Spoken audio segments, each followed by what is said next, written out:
So you've managed to slap together a buggy. Good, that is your first step to controlling resources on Arrakis. But if you truly want to dominate the desert, you'll need to take to the skies. My name is Kodiak, this is Legacy Gaming, and today we're sharing why everyone, yes, even you solo players, need to invest in a Scout Ornithopter as soon as possible. Ornithopters are about as iconic as sandworms in Dune lore, and in Dune Awakening, they're your key to true independence around Arrakis.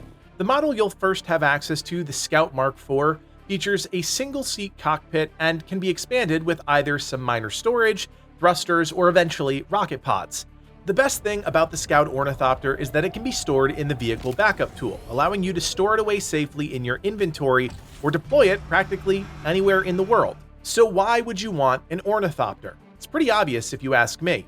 The Ornithopter allows you to go practically anywhere, at any elevation, avoid the numerous hazards on the ground, and ultimately is convenient enough to store in your pocket. At this stage of the game, your base of operations is most likely up and running, but you'll want to turn your eyes north to the next step in your progression, and an Ornithopter can help you make that leap. In my opinion, one of the best reasons to get an Ornithopter as soon as you can is because it allows you to farm all of the outposts for intel across the map. No more Sandbike, no more drum sand, and absolutely no more quicksand. With the Ornithopter, you can turn your attention to lightning-fast research progression, or if speed isn't your top priority, you now have a means to methodically move across the map, clearing camps and scooping up intel. There are very few drawbacks to building an Ornithopter. In fact, none come to mind outside the usual culprits. You need to store your Ornithopter in some place that's protected from sandstorms, either in your vehicle backup tool or in a hangar that you build in base. You do also still have to protect your vehicle while in the desert. It can take durability damage, and it's still susceptible to the sandworm, so avoid landing out in the open desert for any stretch of time. Outside of keeping it fueled and repaired, you're good to go, but as always, there are some important things to keep in mind. If you didn't already watch our Dune Awakening buggy video, I highly recommend you start there, because we're going to kick things off from where that video ended, starting first with an optimal base location. In our eyes, there's only one real answer here, up north on top of the eastern shield wall.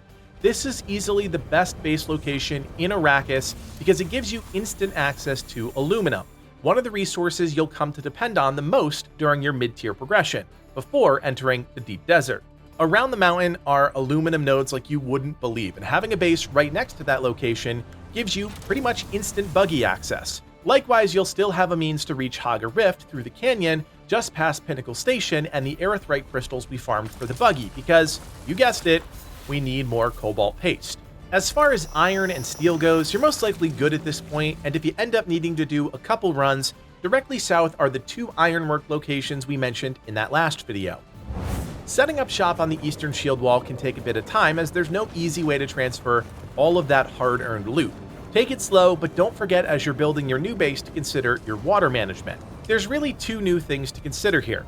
First is the passive water generation through the use of wind traps. These are by no means the best way to generate water, but at the cost of some filters, they will passively generate you water without the need for blood. However, what you really want to be doing is creating a death still, which is a new type of refinery that extracts water from an entire dead corpse. Cheery, isn't it? When you kill an enemy, you have the option to pick up the body. This weighs 75 volume, which is a lot, but with a small army or a buggy, you can quickly bring back enough dead bodies to power death stills for a long time. With the body actively in the death still, it'll extract 25,000 water over the course of an hour, an absurd amount, and more impressive when you have multiple units running together. To unlock this refinery, you need to complete all of the trials. Here's a quick map with all of the trial locations clearly marked so that you can complete them in order. All of them take you into caves, some of which are deep underground, so just pay attention to the purple icons on your map and you'll know where to go.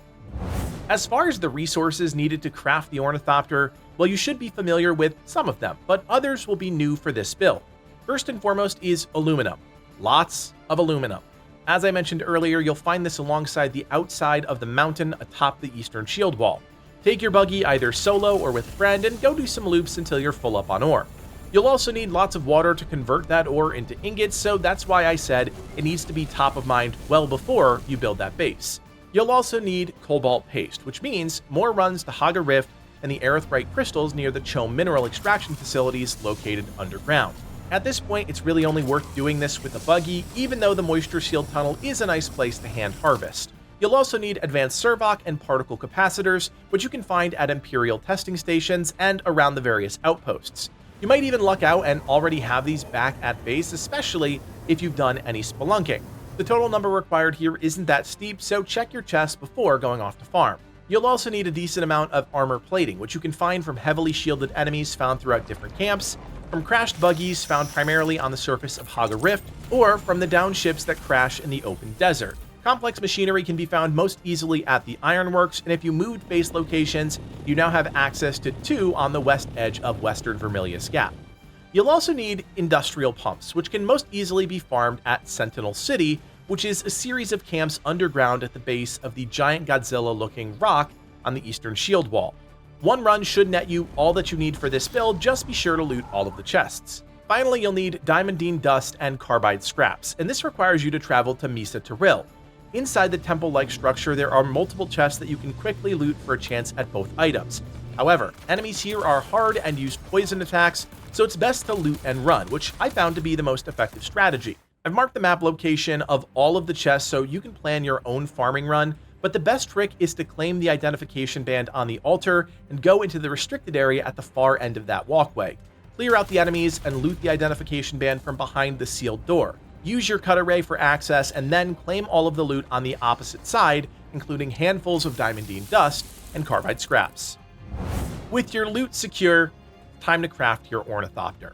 Of course, you'll need the research unlocked, which might be a bit of a choke point, but once you have the blueprints, it's as simple as using the vehicle fabricator, crafting the various parts, and remember, you need 4 wings for this build, and then slapping it all together in your hangar. If all went according to plan, you'll now have access to an Ornithopter and a newfound freedom within Arrakis. Flying this thing is relatively straightforward. While it's in its standard mode, you'll have more control both horizontally and vertically, but you won't be able to move very fast.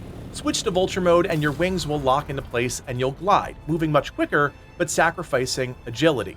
Ornithopters can crash and they can be shot at, so as long as you take care of it, it will take care of you. So there you have it, everything you need to know about the Scout Ornithopter and why you should craft one as soon as possible in your Dune Awakening adventure. If this video was helpful and you want more Dune Awakening in your feeds, do me a solid, hit that thumbs up and leave us a comment down below. Let us know what video you want us to produce next, and as always, if you appreciate the work that goes into our guides, hit that thumbs up and consider subscribing. My name is Kodiak, and from everyone here at Legacy Gaming, thanks for watching, and play on.